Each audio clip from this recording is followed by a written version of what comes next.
The United States exported 2.5 billion bushel of corn last year. Mexico's been its biggest trading partner, which keeps demand and prices up.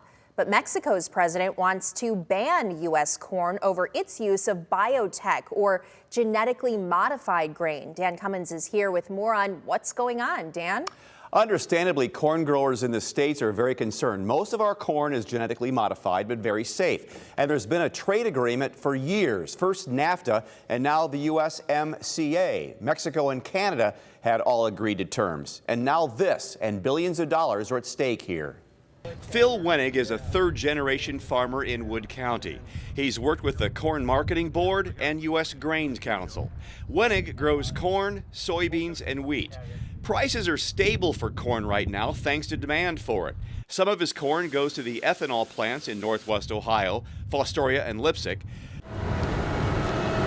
The rest of it's taken to local grain elevators for sale, much of which will feed the world. So what's GMO corn? There's enormous amount of science-based facts behind the benefits of genetically modified corn. Reduces the amount of pesticides, reduces the insect infestation, reduces the amount of sprays that the farmers have to put on their crops.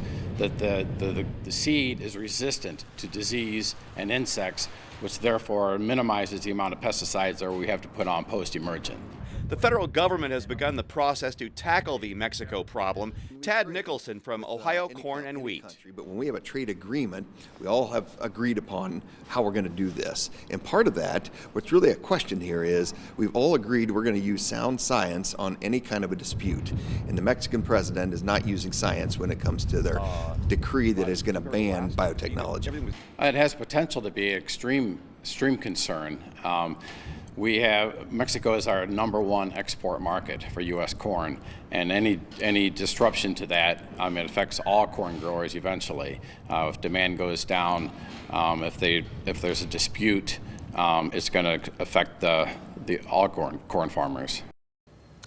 Tad Nicholson from Ohio Corn and Wheat says the Mexican people will be hurt by all of this, cutting off USA corn that feeds them and their livestock. The good news, January 2024 was supposed to be the beginning of this ban on USA corn. That may be pushed back or not happen at all. Reporting tonight, I'm Dan Cummins.